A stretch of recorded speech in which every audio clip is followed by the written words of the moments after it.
আগামী ২৭ জুন হতে যাচ্ছে মার্কিন প্রেসিডেন্ট নির্বাচনের ঐতিহাসিক সেই বিতর্কের প্রথম পর্ব।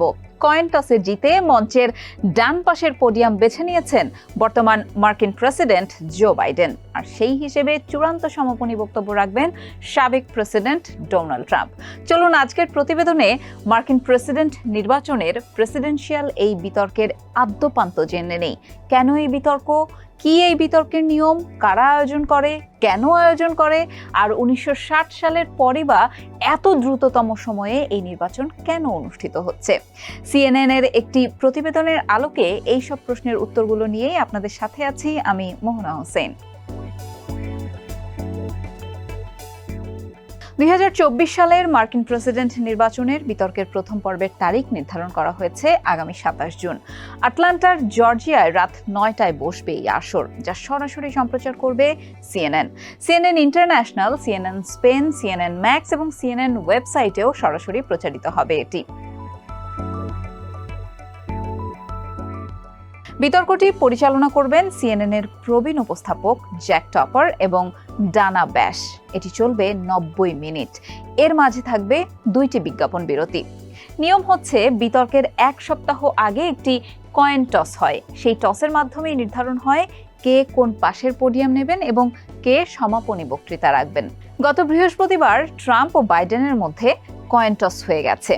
বাইডেনের প্রচার শিবির কয়েন টসে জিতে ডান পাশের পোডিয়াম বেছে নিয়েছেন। যেহেতু বাইডেন শিবির পোডিয়ামের সিদ্ধান্ত নিয়েছেন, সেহেতু সমাপনী বক্তব্য কে রাখবেন সেই সিদ্ধান্ত ছিল ট্রাম্প শিবিরের হাতে। ট্রাম্প শিবির বাইডেনকে প্রথমে তার সমাপনী বক্তৃতা দেওয়ার জন্য বেছে নেয়, আর নিজেরাই সমাপনী বক্তৃতা দেওয়ার সিদ্ধান্ত নেয়। বিতর্ক চলাকালীন দুই দলের কোনো কর্মী তাদের প্রার্থীর সাথে কোনো যোগাযোগ করতে পারবেন না।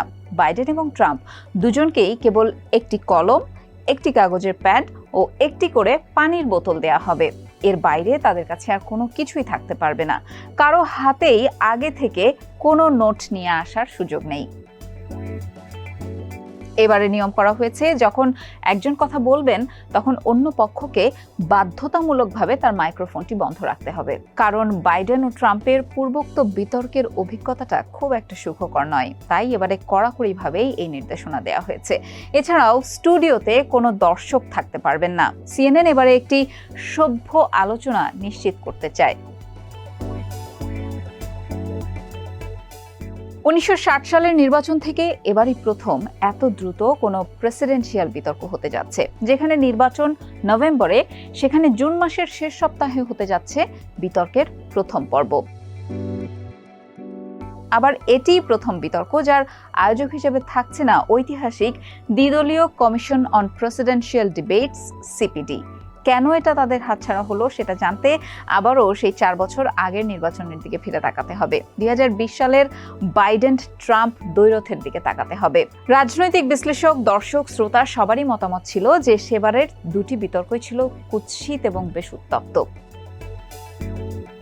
এবারের বিতর্ক একটু দ্রুত হওয়ার পিছিয়ে এটা একটা কারণ হিসেবে বিশেষজ্ঞরা বলছেন যে এখন পর্যন্ত যতগুলো জরিপ হয়েছে তাতে দেখা গেছে যে এই দুই বৃদ্ধের ব্যাপারে মার্কিনীদের ভেতর তেমন একটা উন্মাদনা নেই।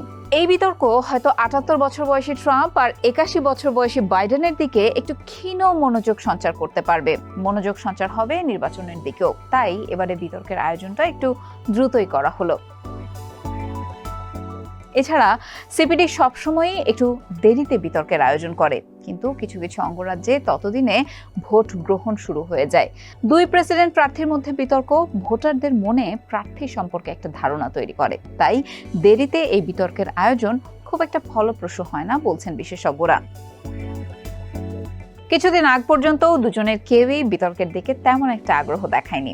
অবশেষে মে মাসে বাইডেন ট্রাম্পকে বিতর্কের চ্যালেঞ্জ ছুড়ে দেন। ট্রাম্পও তার উপর মামলা চলাকালীন অবস্থাতেই এই চ্যালেঞ্জটি গ্রহণ করেন। এরপর নিয়ম অনুযায়ী বাইডেন শিবির বিতর্কের দিনক্ষণ নির্ধারণ করে। প্রথমটি হবে ২৭ জুন CNN এর আয়োজনে এবং দ্বিতীয়টি হবে সেপ্টেম্বরে ABC নিউজের আয়োজনে। দুপক্ষই ইতোমধ্যে বিতর্কের জন্য জোরশোর প্রস্তুতি শুরু করে দিয়েছে।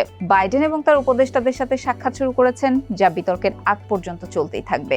ডেমোক্র্যাট শিবির বলছে যে তারা রিপাবলিকানদের জবাবদিহিতার আওতায় আনবে এই বিতর্কের মাধ্যমে।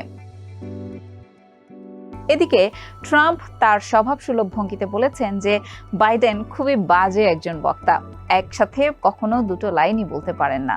ট্রাম্পের লক্ষ্য বাইডেনের বিরুদ্ধে তিনি মত পার্থক্যের একটা স্তূপ তৈরি করবেন, কথা বলবেন পলিসি নিয়ে, যার খণ্ডন বাইডেনের পক্ষে করা খুব একটা সহজ হবে না।